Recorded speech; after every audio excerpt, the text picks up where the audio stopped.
Good morning. Good morning. My name is Susan, and thank you for having me back. I love coming here. Good. I'd like to begin with a simple question. Is there an event or a conversation or a happening that you find yourself reliving over and over and over again? You remember exactly what was said, exactly how you felt, and before you know it, you're going down the rabbit hole with all those old feelings again. When I was in high school, I was going to the junior prom with a boy that I really liked, and he even had his own car.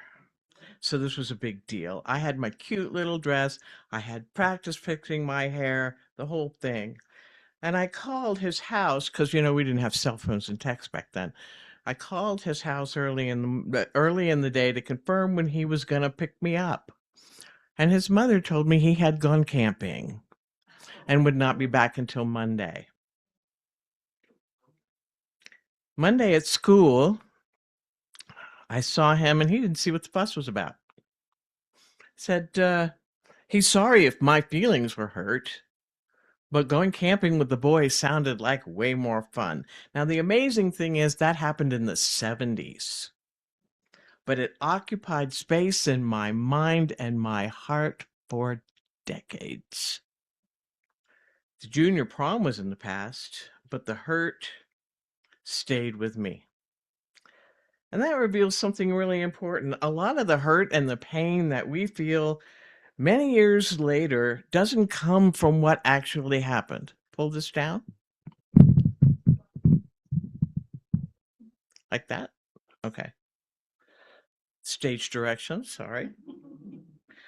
It doesn't come from what happened. It came from my relationship to what happened. And that's where today's message began.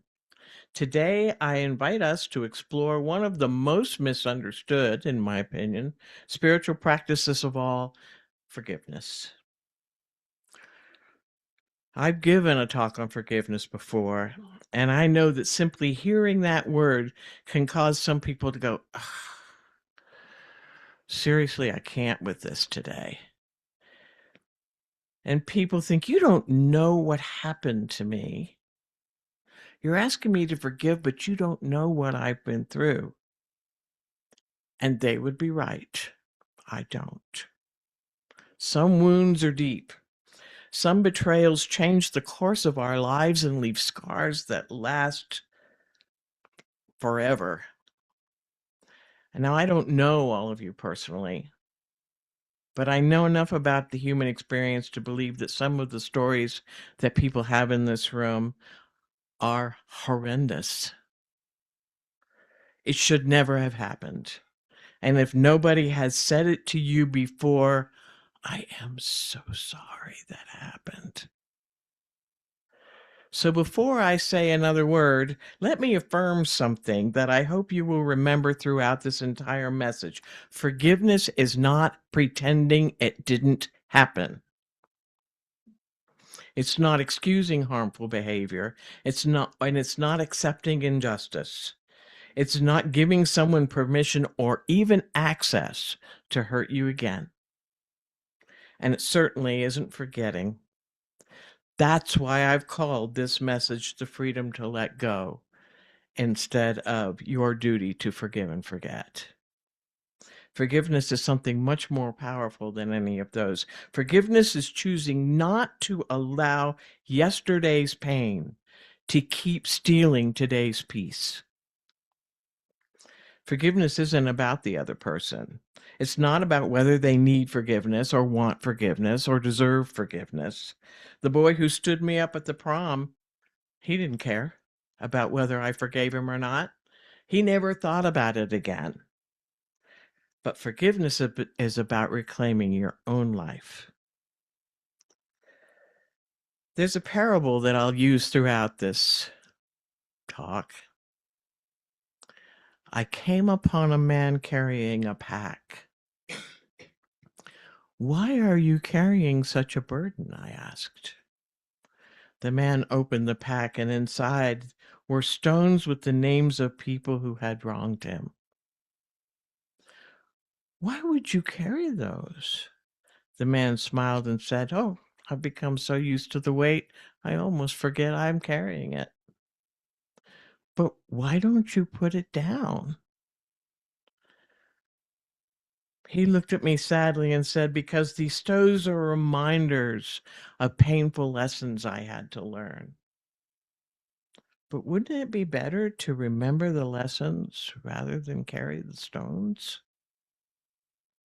And that's the question we'll be asking ourselves. How many stones are we carrying? How many stories have become so familiar that we no longer realize that they're there? One of the foundational ideas in New Thought is that our consciousness is co-creative. Ernest Holmes wrote, "Life is a mirror and will reflect back to the thinker what he thinks into it." Those words aren't blame. Dr. Holmes didn't mean we caused every bad thing that happened to us. It does mean we have a choice about what we continue to carry. What we pay attention to shapes our experience. If we hold on to resentment, we'll find other things to resent.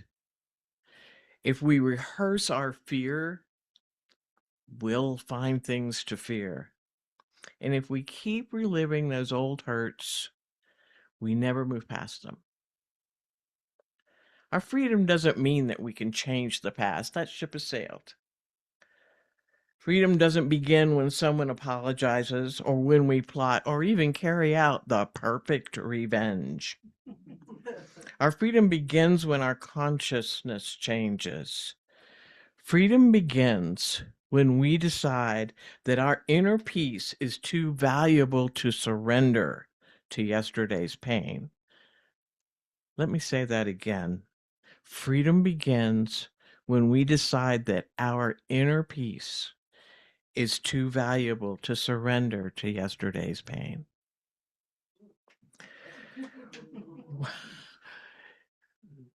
Jesus understood and embodied forgiveness, although most of the time forgiveness in the Bible seems a little transactional to me.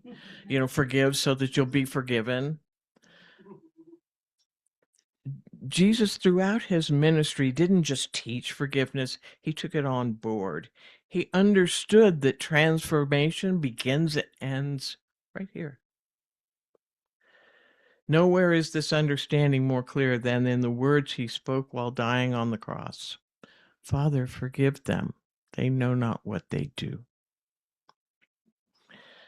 Now, I believe that those words have sometimes been misinterpreted. Some hear it and say Jesus was blindly forgiving and excusing the terrible things that the Romans and his fellow Jews were doing.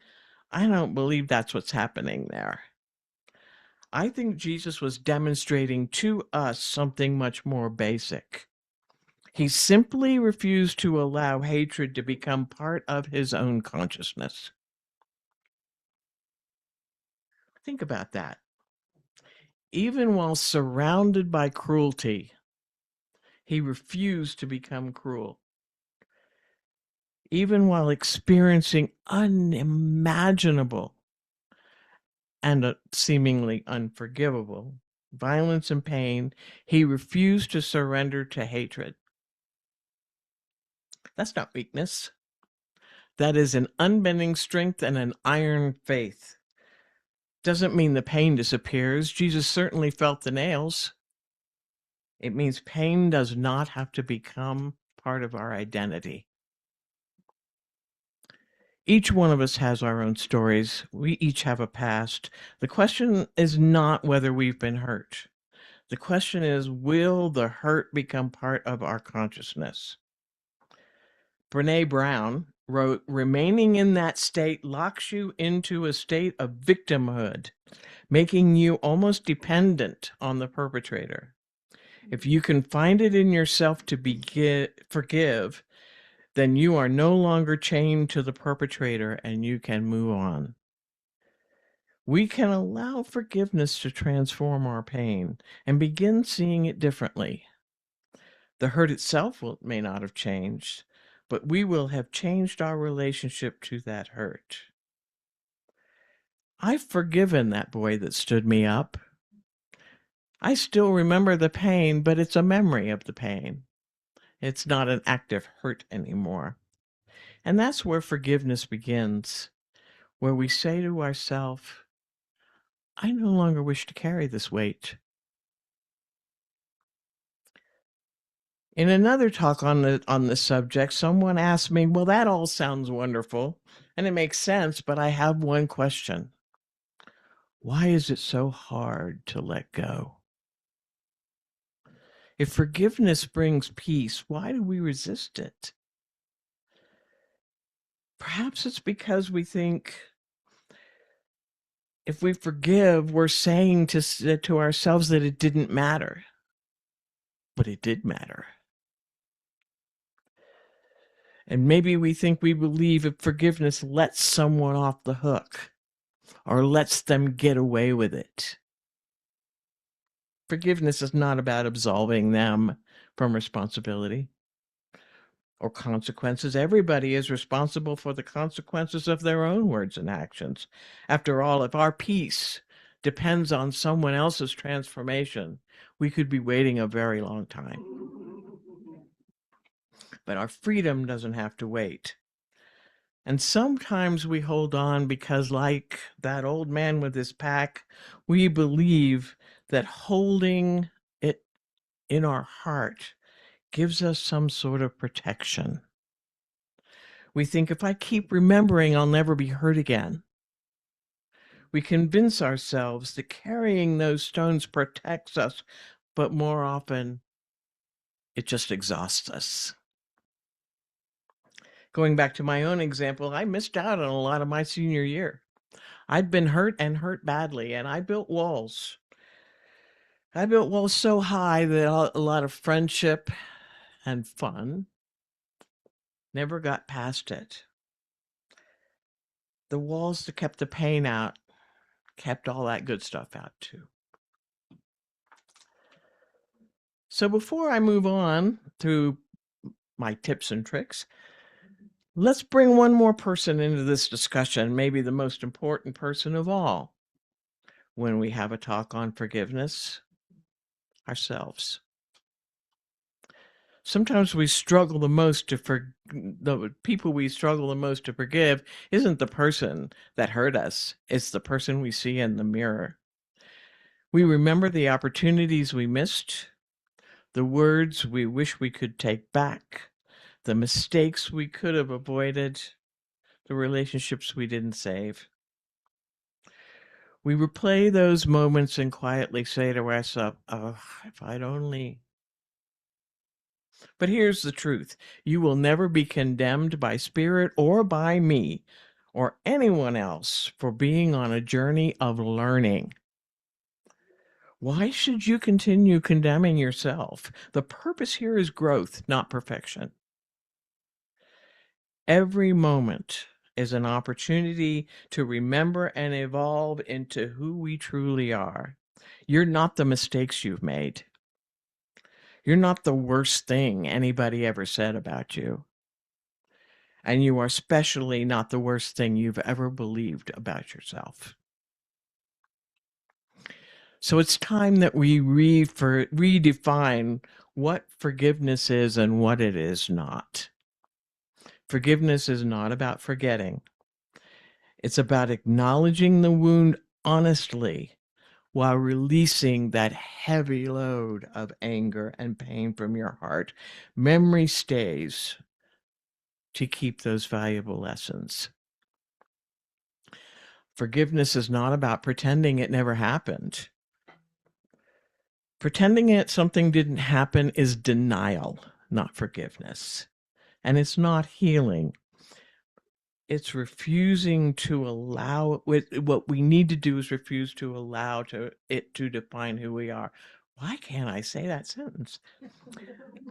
But most of all, forgiveness is not reconciliation at any cost.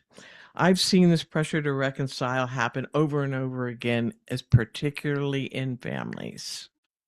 You need to get over it so the family can heal. Maybe, but trust is not something you owe. And forgiveness doesn't fix broken trust. It can't restore the relationship to what it once was, and it absolutely does not mean you cannot set boundaries.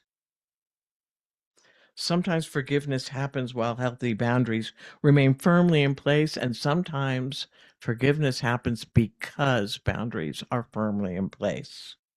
Forgiveness, after all, does not ask us to abandon our common sense. It's okay for the relationship to be over. Dr. Holmes wrote, "Change your thinking, change your life." That's not a slogan, it's an invitation. So, how do we begin? Not by trying to force ourselves to feel differently. That never works. Not all at once. That's a little too much to ask of ourselves. We begin with willingness. Some people will say, well, I can't forgive, fill in the blank of their particular hurt here. Maybe not. But maybe you can say, I'm willing to become willing. We might not be ready to drop that big stone quite yet, but maybe we can consider being willing to drop one small part of our burden. Just one stone, one memory, one resentment, one story we've been telling ourselves. Not the whole pack, but you got to start. That one small opening can be enough for spirit to begin its healing work. So let's do an exercise in visualization. Close your eyes and tap into your heart. Imagine that you're walking down that road carrying a pack. Inside the pack are stones, and on each stone is written something you've carried for far too long. It might be a disappointment, a betrayal. One stone might even carry your own name. Don't analyze them, just notice them. Imagine taking these stones one by one in your hand for just one moment. And as you picture them, accept in your heart that you were never meant to carry them forever. Imagine choosing just one stone and placing that stone into the light of the divine. You're not denying it. You're not minimizing it. You're simply releasing your need to carry it any longer. Feel your burden becoming lighter and your heart soften while you silently affirm, I choose peace. I choose freedom. I choose love.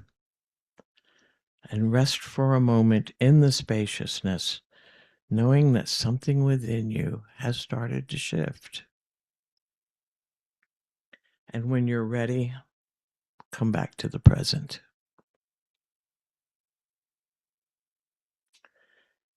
If you could not find a stone that you were quite ready to release, that's okay. Even the smallest willingness opens the door for healing. And if you repeat that exercise to yourself on your own, it'll happen. It's because sometimes healing begins with feeling just 1 ounce lighter. Just 1 ounce lighter than we did yesterday. Forgiveness isn't about one dramatic moment or a blinding flash. It's more about 1,000 quiet choices. Every day we choose not to rehearse that same old story. We're 1 ounce lighter. Every day we choose to remember that our deepest identity is not the one who was hurt. Our deepest identity is as an individual expression of the divine. In living from that truth, something remarkable happens. we realized that the freedom that we were looking for was never about achieving retribution or waiting for another person's apology. We were waiting for our own awakening. Each of us lives with our stories, with our past. Some stories imprison us, some set us free, and they might even be the same story. We may not be able to rewrite yesterday's events, but we can rewrite the meaning that it holds in our lives. Forgiveness is not about a destination we reach once and never visit again. It's a spiritual practice. I'm a words person. Webster defines practice as the repeated performance of an activity to improve a skill. So we practice. Some days it comes easily, and some days we feel like we're starting all over again. But that's okay. It's enough. The greatest miracle about forgiveness is this: it returns us to ourselves.